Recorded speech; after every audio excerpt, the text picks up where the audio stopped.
Hello viewers, स्वागत है आप सभी का मेरे यूट्यूब चैनल स्कूल ट्यूशन गुरुजी में। आज हम बात करेंगे वर्कशीट 47 के बारे में, जो कि 28 के लिए यानी 28 अगस्त के लिए जारी की गई है। क्लास 6 to 8 की वर्कशीट है ये। यहाँ बच्चे अपना नाम लिखेंगे और यहाँ पे अपने क्लास टीचर का नाम लिखेंगे।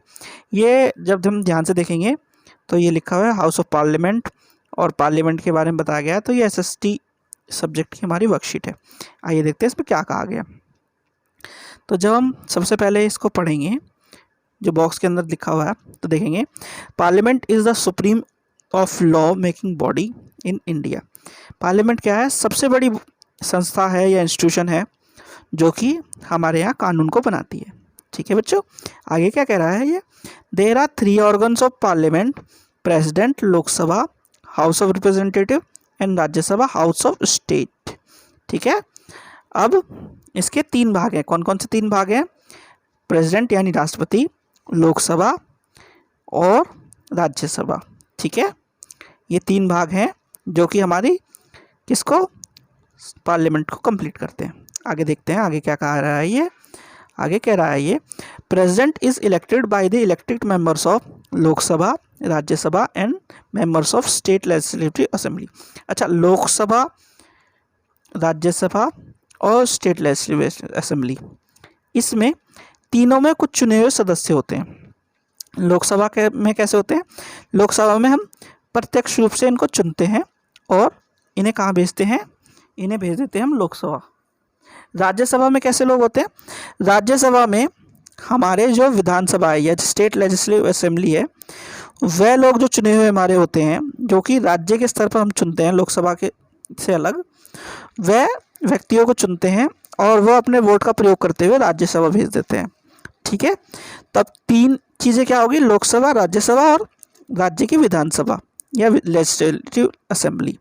लेजिस्लेटिव असेंबली में, राज्यसभा में और लोकसभा में जितने भी लोग होंगे, वे जब वोट करेंगे तो वो प्रेसिडेंट को चुनेंगे या राष्ट्रपति जी को चुनेंगे। अब के हमारे राष्ट्रपति हैं श्री रामनाथ कोविंद जी। ठीक है बच्चों, तो आगे बढ़ते हैं, आगे देखते हैं क्या लिखा है। आगे लिखा हुआ है इसमें कि house of parliament. House of parliament 2 भागों में बंटता है। ठीक है, राष्ट्रपति जी के बाद 2 भागों में जो बंटता है उसको हम समझ सकें इसलिए बताया गया, पहला और दूसरा। पहला भाग क्या है? लोकसभा, जिसको हम लोअर हाउस या निम्न सदन कहते हैं। इसमें संसद के सदस्यों की संख्या है 545 या 545। ठीक है बच्चों, अगला है राज्यसभा, जिसको हम उच्च सदन कहते हैं। इसमें संसदों की संख्या है कितनी? 250। तो चलो आगे देखते हैं आगे क्या कह रहा है ये। आगे कुछ चीज़ें बता रहा है हमें। क्या बता रहा है हमें? अब ये बता रहा है कि संसद में जो सदस्य होते हैं यानी लोकसभा और राज्यसभा में, वो कैसे कैसे विभाजित होते हैं। तो पहले क्या कह रहा है ये लोकसभा के बारे में? ये कह रहा है कि लोकसभा में 543 सदस्य होते हैं, जिसमें से 2 मेंबर या 2 व्यक्ति एंग्लो इंडियन कम्युनिटी के राष्ट्रपति द्वारा मनोनीत होते हैं। तो क्या कह रहा है ये? 543 members are elected by the people while 2 members belonging to Anglo Indian community are nominated by the president. ये प्रेसिडेंट के द्वारा नॉमिनेट होते हैं।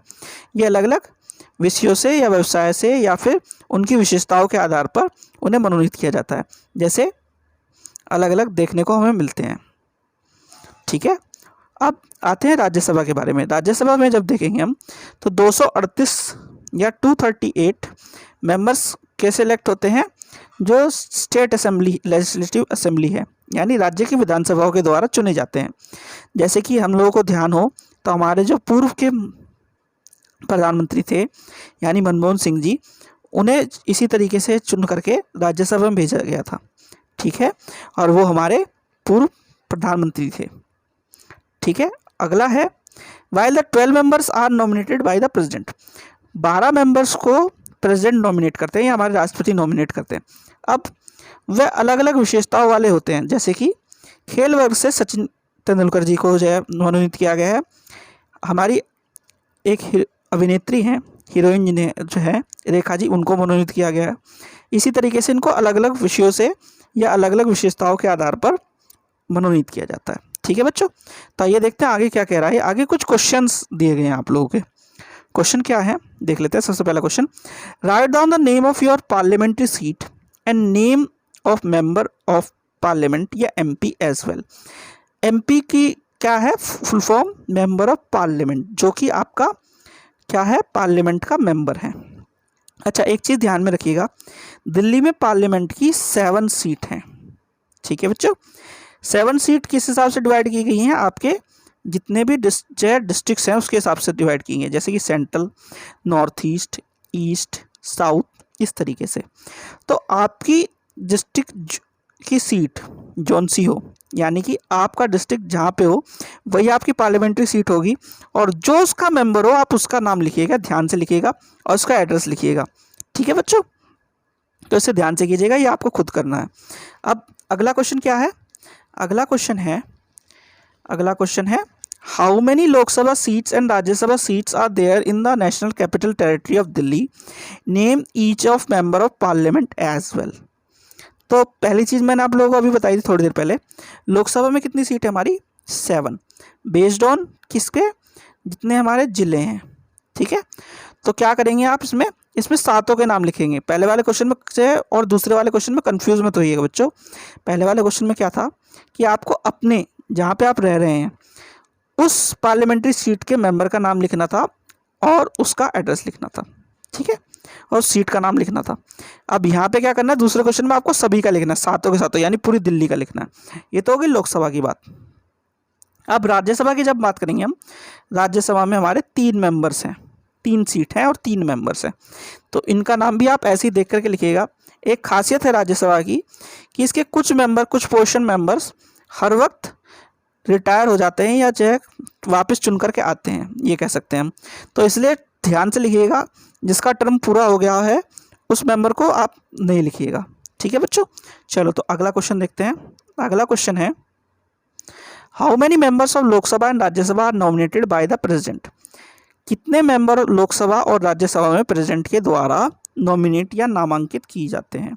तो यहीं ऊपर आ जाइए, देख लेते हैं वापस से। 2 मेंबर्स किसमें? लोकसभा में, और 12 मेंबर्स राज्यसभा में are nominated by the president of India, या प्रेसिडेंट के द्वारा, राष्ट्रपति के द्वारा 2 मेंबर लोकसभा में और 12 मेंबर राज्यसभा में मनोनीत किए जाते हैं। अब अगला है question number 4, who elects the president of India. इसके लिए भी चलो ऊपर देख लेते हैं एक बार, क्या है कि president is elected by the elected members of Lok Sabha, Rajya Sabha and members of state legislative assembly. कौन इलेक्ट करता है प्रेसिडेंट को? लोकसभा, राज्यसभा और स्टेट लेजिस्लेटिव असेंबली के व्यक्तियों के द्वारा इनका चुनाव होता है। ठीक है, राज्यसभा में चुनाव कैसे होता है? जैसे लोकसभा में होता है, यानी कि हम अपना वोट देते हैं, एक में पूरे इंडिया में अलग अलग जगह देते हैं और एक में खाली राज्यसभा के इलेक्शन होते हैं तब देते हैं। ठीक है, और राज्यसभा में क्या होता है? राज्यसभा में आपके जो इलेक्टेड मेंबर है स्टेट लेजिस्लेटिव असेंबली के, वो चुन करके कुछ लोगों को राज्यसभा भेजते हैं। ठीक है, तो इन सबको मिला करके हमारे प्रेसिडेंट का चुनाव होता है। ठीक है बच्चों, इस वर्कशीट को ध्यान से कीजिएगा। ठीक है, ओके, थैंक यू।